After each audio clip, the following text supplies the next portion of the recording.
Hi everybody and Hello. welcome to Maelle and Richard Cook. Hello Maelle. Hello, Richard.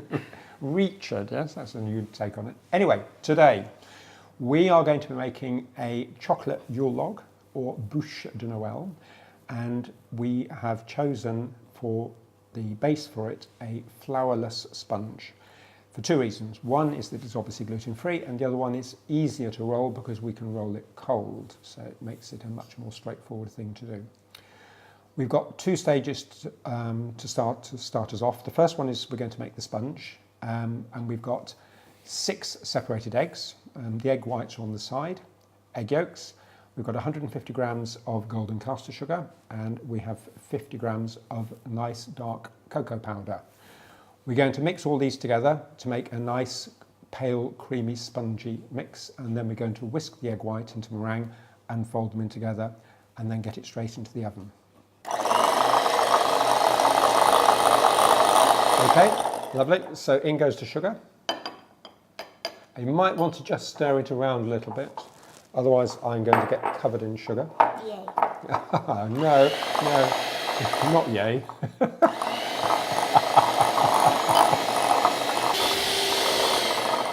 You're a dab hand with that, aren't you? No. Okay, and the next thing that goes in is the cocoa powder, straight in. And I would ask you especially to mix that in without turning the mix on, because otherwise I'm going to go get covered in cocoa powder.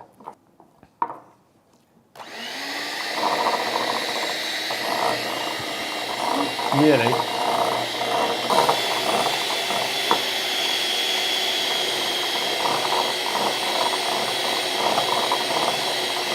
Okay, right, do you want to turn off? Next thing, scrape down the edges of the bowl.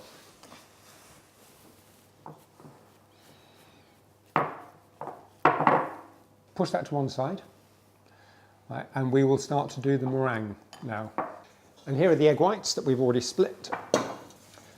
Okay, and in you go. Now we're going to mix it to soft peaks, so not over whisk it, but we certainly need to get the maximum amount of air into it. So let's go. There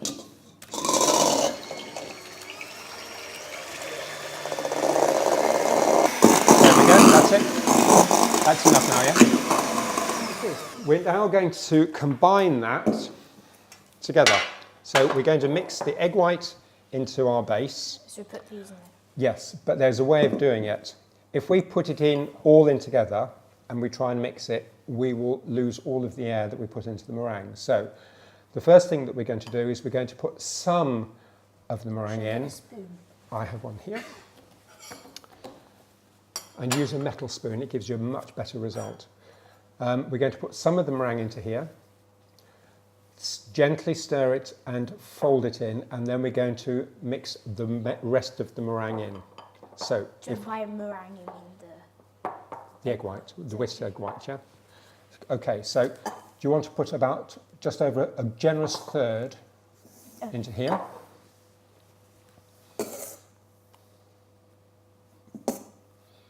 Okay, maybe a little bit more. That'll do.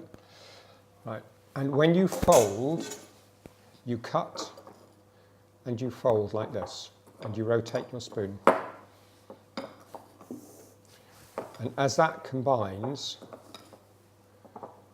it starts to loosen the mix so that when we get the rest of the meringue in, it will remain nice and fluffy. Right, do you want to have a go at that?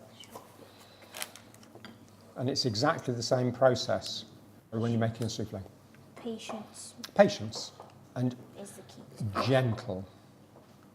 The thing we do need to make sure, though, is that all of the egg white is incorporated.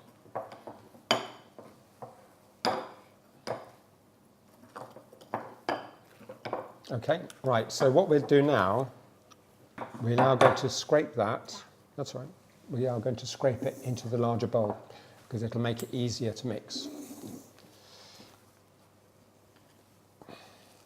So first we do one, like a generous third into there. Yes. And then you pour the rest in. Absolutely, because then what happens is it makes it much, much easier to fold the rest of the meringue in without losing the air in it. And it's also easier as well in the bigger bowl. So definitely don't pour the mix first? No. Okay. All No, in. always start by putting the meringue into the mix. How's that look? Good. Should I keep mixing it? 'Cause No, I think we're all right. So if you give me a spoon, I'm just going to scrape it down.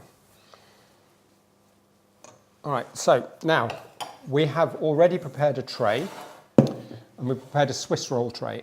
And the main difference between this and a standard baking tray is a standard baking tray has got a well that runs around the perimeter. A Swiss roll tray is completely flat on the base, so that when you do your square tray of sponge, you've got no indentations in it. We've oiled it, right, brushed the oil sparingly, and I've also lined it with baking parchment and then oiled the baking parchment as well because we don't want it to stick. Can you put butter instead of oil? You can, but I think a little bit of vegetable oil brushed over the base sparingly gives a good result, best result. Okay, so if you want to, if I hold the bowl, and now you can see how lovely and light and fluffy that mix is. So now we need to spread, but I have weapon number 2, so, and you can use that. It's called an offset palette knife. Spread it across gently into the corners. But otherwise, can you just use one? You can, yes, yes. And then across as well. And you can see it's starting to flow because it's quite liquid. But it's got a nice consistency. And does it matter that you have bits, like kind of? No, a couple of little bits like that I'm not worried about. All right, good, that looks nice. Okay, so we've preheated the oven to 170. Normally, we would expect to bake this at about 180, but we know that Maelle's oven cooks hot, so we've reduced it to 170, as with all of the other recipes.